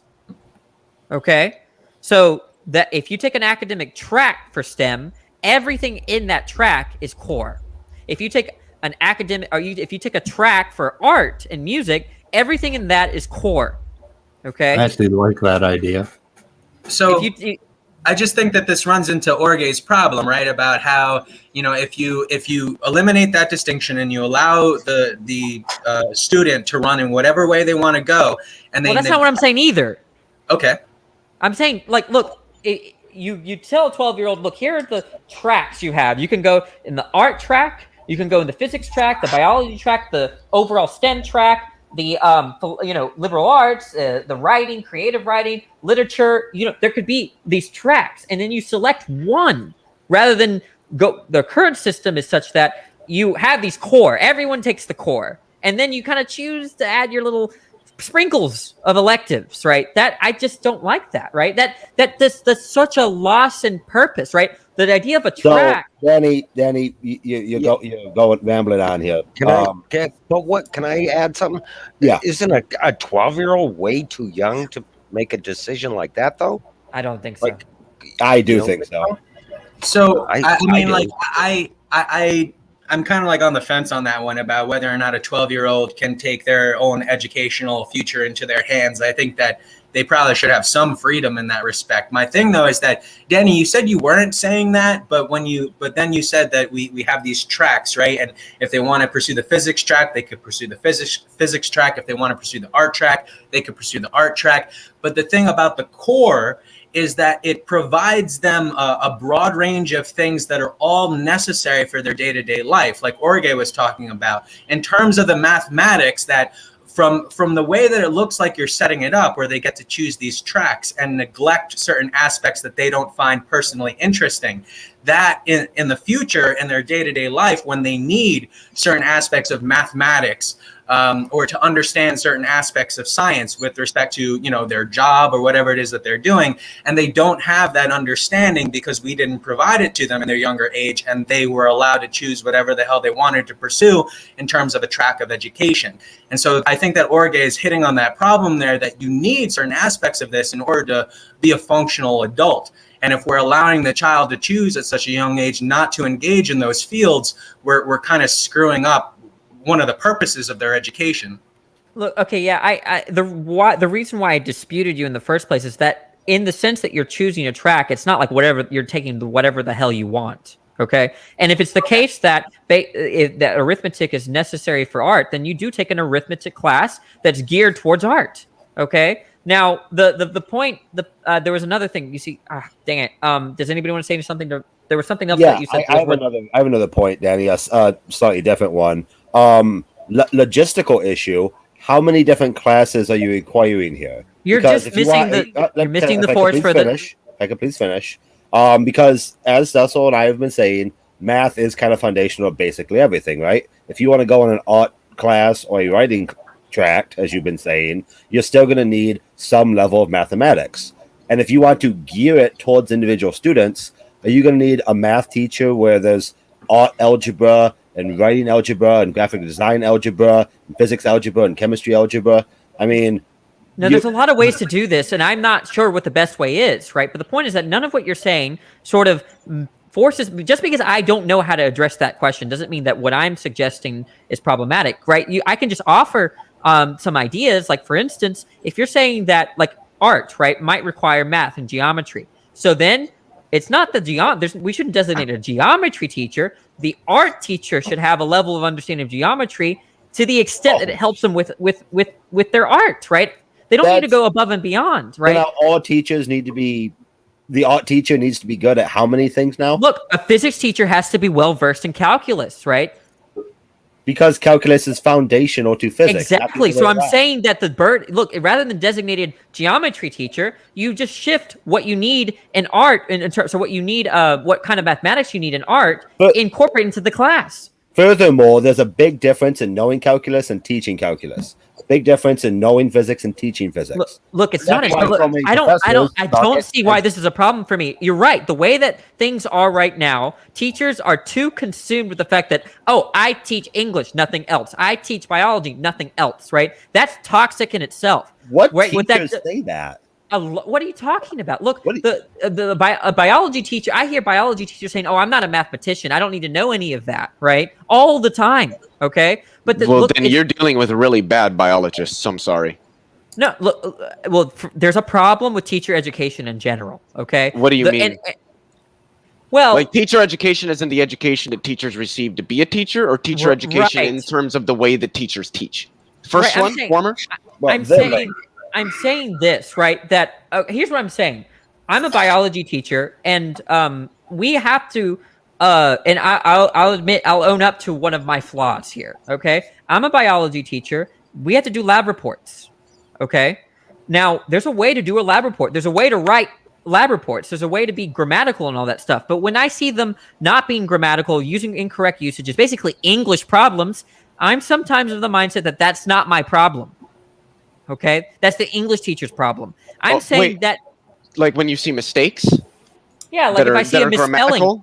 Yeah, for instance, I might correct it, but I don't take off for it. I don't even really. I would kind of get the. I know non-English teachers. I know science teachers that would do that, and other teachers that would do that as well. If you got grammatical mistakes, like real simple grammatical mistakes, that's different. But like you're just like really bad at writing. Yeah, even if it's not an English class, they take points off of that. I definitely think that's the way it should be. And I think in most instances, at least in high school, that's probably how it is. Look, I understand that there are college. I understand that there are exceptions to the generalization that I'm making, right? What the generalization that I'm making is that education with respect to teachers is too compartmentalized. Way too compartmentalized. That's the point that I'm making. And I'm saying that if we did a track thing, you would have to fix that some way, okay? You would have to make it such that the biology teacher is capable of giving good basic English lessons such that, or, they have familiar with teaching English to the extent that they could be successful in biology, okay? But here's the thing, though, Danny, because when you're getting rid of the core curriculum, right, so these people who are pursuing these tracks geared particularly toward their specialization, and you're insisting that the professors of the track be able to teach essentially all of the core concepts right along the way. And so, but at the same time, you're getting rid of the core curriculum. So, I mean, how would these professors look? They wouldn't be given the grounding that they need in order to appropriately teach the class. I don't know the logistics. Look, let me just. Oh, I can hear myself. Look, all I'm saying is actually something that's. I'm surprised Ori is pushing me on this. Another way maybe I should have just started this from the beginning. I'm for the integration of subjects, right? I'm for corroborative. Projects between different disciplines, because I think there's a relatedness between each subject that many educators ignore and don't take advantage of. Okay, I'm for integrative education with respect to the basic levels of these things. Now, also, I want to say that if someone wants to be a well-rounded student, they don't have to take a track record for physics, English, or whatever. There could be track records for general studies, right? And that might look like what we have today, right? Oh, you're not particularly interested in physics. You're not particularly interested in English. Well, why don't you take general ed track, right? And that's what I feel like everyone is forced to do in our society. So general ed track. Three comments here. One, I You're not going to hear me disagree that teachers should be more well-rounded or better educated or better paid, for that matter. Two, I know it's not an issue to you, Danny, but to me, it's difficult to argue against your nebulous concept that things should be better. And I get you don't have something, but it's hard to argue against it when you don't seem to even know what you want. What do you think? No. Look, I'm just saying. Look, I'm just making a claim. Take my analogy. I was going to say 3, if you don't mind, please. Okay, fine. 3, it seems like the more you're explaining what you want to do, the more it kind of sounds like we're taking core classes and adding electives that you prefer. Like, if the art teacher's teaching math misunderstanding versus the math teacher teaches math, you should let me interrupt when you're just getting my view wrong. Okay. Look, this is I thought I explained my view, but to the first part of what you were saying, use my savings analogy. Look, people should save money. That's true. It doesn't matter. I don't have to know that how much they have to save or where they should save it. Or I don't have to know all the damn logistics to say that people should save their money. But then you're not saving money. No, what are you talking about, Jorge, right now? Look, do you agree with me that people should save money? I think financial education is important. Yes, people should try to save money. Okay. Now, do you know anything about exactly how much they save and how should they allocate their investments and all that stuff? No, you don't know jack shit about that, nor do I. There are lots of things that you can implement, percentages, envelope. It doesn't matter to the claim that you. As long as you're actually saving something, that's the important. You're not getting it. You're not getting it, right? Look, I'm just saying that I don't have to know any logistics. You're not right. I think, and maybe I'm not understanding it, but I feel like Danny is interpreting Jorge in the wrong way with what Jorge is saying. I think that there's a disconnect. He's saying, look, Jorge, you can interrupt me, but this is what I took you to be saying. Okay, sure. You're saying that I'm offering a change. Look, in education should be X, Y, Z, and then you're saying because I don't know how it looks like in specifically, like I don't know the logistics, I don't know exactly how it would be implemented. That's somehow a problem for my claim that that's the way it should be. So what? I'll try to rephrase my side then. It would be nice if you didn't just have complaints, if you had a possible solution, because your solution is so nebulous. Again, it feels like you're just complaining. With your savings example, yeah, people should save more, but until they actually start saving, nothing's been accomplished. Look, is it complaining? Right? Is it complaining to say people should save more money? It depends. If you don't tell them a way to save more money, then yes, it's just complaining. Okay, then fine. By that definition, I'm complaining. Who cares? And so it's difficult for me, Dessel, whoever, to try to have the conversation. What? You could just agree with me, right? Hey, yeah, Danny, I think education should change in this broad sense. End of conversation, but people are pushing back on me. So, like you said, at 12, people should be able to choose a track. I said I didn't. Now you're just misrepresenting me. I said I don't know when exactly. No, Jorge. That was just an example. I don't know when exactly they should choose these quote unquote tracks. That's you think that's important? Yes, it's important, but the fact that I don't know it doesn't just somehow falsify my claim. Well, it does to me. That's the whole point. That makes no sense. That's irrational. Is that sort of decision to me is a 18-year-old decision, which is entering college. Oh my God! Look, Jorge, how old do you have to be to start saving? Do you know the answer to that? Is that going to be a problem for your claim that people should save? Well, you need to have a good sense of money, and at 12, you probably don't have a good sense of money. Your parents do the savings for you. You probably don't understand that. I have students that are starting to save and invest at 12. Okay? You got some smart students. I thought you taught high schoolers. I used to teach middle school. So I think that the real pushback, though, Danny, has to do with the idea of core concepts. Because I think that I myself am open partially to what you're suggesting about giving more liberty to students, but I think that I would definitely side with Jorge, and I think I saw Snake was right commenting as well that the core curriculum is important. What I would like to see more, and this is really cliche to say this, but nevertheless, I think it's true, is that I think that a lot of the problems having to do with a student's introduction into STEM fields has to do with the fact that many teachers, especially in my own anecdotal experience, had zero enthusiasm to teach their subject. And I think that insofar as you're able to recruit teachers who can encourage more of a passion on the part of the student for the subject matter that they're studying, that would go a long way toward eliminating the kind of apathy that concerns you on the part of the student toward these fields where they have to take these subjects and they don't give a damn about it.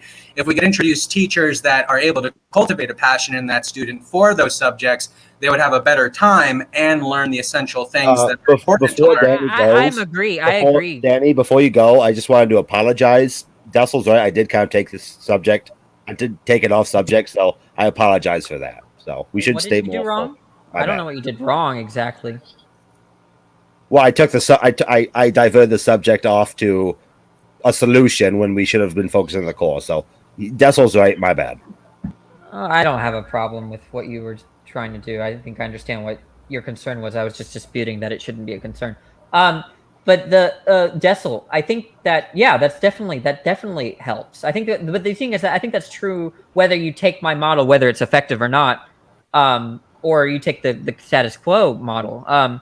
Teachers, so I think so there's no disagreement coming from here with respect to that. But I think that there was one more thing I wanted to say to what you said, and this is why I like to interrupt, because I just missed the points, and then it's like pointless that you even said anything. It sucks, you said something about, God damn it. No, okay, yeah. So the idea is that I understand the concern. Look, one of the motivations for teaching core, whatever, we have this notion of core, is to help people when they go to Target, they're able to add up the, how much they have in their basket before they pay. I understand this, right? And I think that, I just don't think that problem establishes that we should leave it the way it is, if or at least the ideal version of the way things are. So I can agree with that. That I too would say that we shouldn't stay with the status quo. We should pursue improvement in education. I would just side with Orge on keeping some kind of core curriculum. I mean, just take something like what I don't want, and there's this weird tension here. Take something like an Asian country like Japan or South Korea, right? There, almost everything is core, right? In a sense, right? It's super important. The stakes are high. The amount of stress is ridiculous. The amount of homework is ridiculous. Nothing like the United States. And they make much better scores on their standardized tests, right? And they might even, and there's this thing that it produces. It produces perhaps a lot of capable people that help society, right? I get that concern. I'm just skeptical that it has to be done that way, where you have all these things that you must learn. Isn't that straw manning STEM topics, though? It's not just STEM, right? It's not just STEM. That's the reason for the super concentrated schooling. So I'm saying that's one issue, is that in my area is that STEM is the all end all. Be all end all. All end all. Be all end all. Be all end all. I'm against that.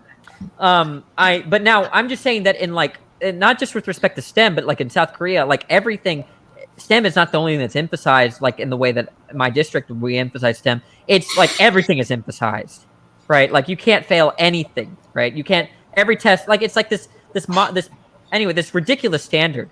And it produces really intelligent or knowledgeable people, capable people that contribute to society. But at the end, it's miserable. It's coercive. Yeah, it's sort of this at what cost kind of. Exactly. As that sounds, it's sort of we've got these capable people, but at what cost? Look, maybe what I'm saying is too utopian, and fine. I'll be comfortable with that charge. I'm just saying that there's got to be a way where we don't coerce all these kids to take all these courses, and yet that we still get the results of a coercive system. I know that's possible. So I just guys, we got to wrap up. We got it. So we have to allow some other people to give any closing thoughts. Like Amy, got anything you want to add to this? I just wanted to say thank you so much for having me on Speed, and I heart you so much. And hopefully, we will have many more positive skeptical adventures. Yes, hopefully. So. Wait, are we ending already? 4 minutes. Are we ending? Well, I wanted to say something to what Drace, sorry, was said about teachers not giving a shit about But let's what keep it in. about Let's what they're keep it all in teaching. wrap up mode. Let's not counter and come back with and go No on problem. and on. All right, never Okay. mind. Go All on. right, And, go No, ahead. no, you can go ahead and say something, but okay. Yeah, go ahead, Well, Tanya. Say your piece. I won't respond to it. The point I'm trying to make is that Carl Sagan even noticed this when he went to kindergarten and first grade versus going to like high school, right? Senior classes, uh you know like like preschool and first graders, they were full of life. They were asking questions, but something happened between first grade and 12 to just suck the life out of them. So they lost that passion for learning. Okay, if you want to address problems in the educational system, how about we address that? How about we address students losing the desire to learn? I want Huh? to really That's more fast. I important. agree with you. I think I could be wrong about everything I said, except this is what I'm not wrong about, and I think you would agree. This is a result of coerced learning. We have to figure a way to trick students into thinking that they're choosing their path, right? That's to say, the path of learning. And I just think that the system is way too coercive. okay, we're wrapping up. So anyone All right, else? I wanted to say my piece because Oh, yeah? I can have a good. I can I'll have say a good. goodbye. I can have a good. Danny, I'm glad that you love Okay. finger painting so much. I don't think we should teach everyone to finger paint so much, but I respect your right as an American to finger paint instead of do math. Yeah. Wow. Yeah. Okay. I don't think I any- say I don't- something. Go ahead. Yeah, Leo, you're next. Okay. And then we're going to shoot it in the head. So fundamentally, there are going to be classes that are requisite to any education system that we have as a collective society. There are things that people need to know. I don't think anybody's going to deny that. The question, I think, is what is it that we're going to consider things that people should and should not know? Things that when a person is somewhere between, somewhere around the age of 20 years old, we want them to understand these things very, very well. That's where I think the debate should be had, not on this idea of having core classes and electives. I think that could be modified, but I do believe there has to be courses that are requisite in any educational system that we have. There are skills that people need to know. Mathematics, I would argue, is one of those. Logic is another one. Critical thinking, economics and finance, writing, all that stuff. And then expanding broadening the types of classes, I guess, because there isn't a word for that aren't really considered requisite. Things like electrical wiring, automotives, HVAC, stuff like that. I think a lot of trades, I think, definitely need to exist as electives. I think that driver's education should actually be a core curriculum in schools. Personally, Hold on. I have something against people that. on the roads today do not know how to fucking drive, and 3 months over the summer is not enough Okay. to learn how to drive. But if you're in Mainly Boston and you don't have a car. Okay, guys, we're wrapping up. I haven't finished. Mainly because people who are driving vehicles also need to know what the fuck it is that they're driving and how to work on Okay, it. I'll I'm not address saying it all fair. I'm not saying everybody needs to be a mechanic, but you should know how to change oil, you should know how to change a tire, you should know how to diagnose it. Anyways, the point being there are things that are requisite to surviving in today's society. And as our society advances, those things will change. And our education system needs to change with them. And to the broadest point that Danny is making, that we need progressive change in our education system that actually focuses on teaching people things, especially things that they're interested in, I definitely think is a direction we need to move toward. May I just? I would just like to quickly get my. I think Speed. We might be able to do some responses backstage, but Speed wants to wrap up the show.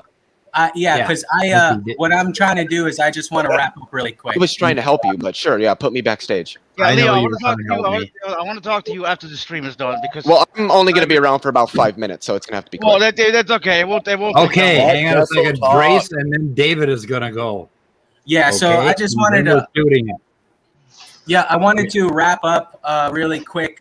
So the last things that I had was just, talking about the STEM fields as a be-all, end-all. I think a reason for that has to do with the fact that, because of the lack of enthusiasm on the part of younger people to get into those fields. If you had seen a corresponding lack of interest in certain other fields, you probably would see the same kind of motivation coming from educational administrators to push those other fields instead. But because of the importance of STEM and because of the lack of enthusiasm on the part of the younger generation, I think that's why you're seeing this kind of recruiting effort on the part of educational institutions.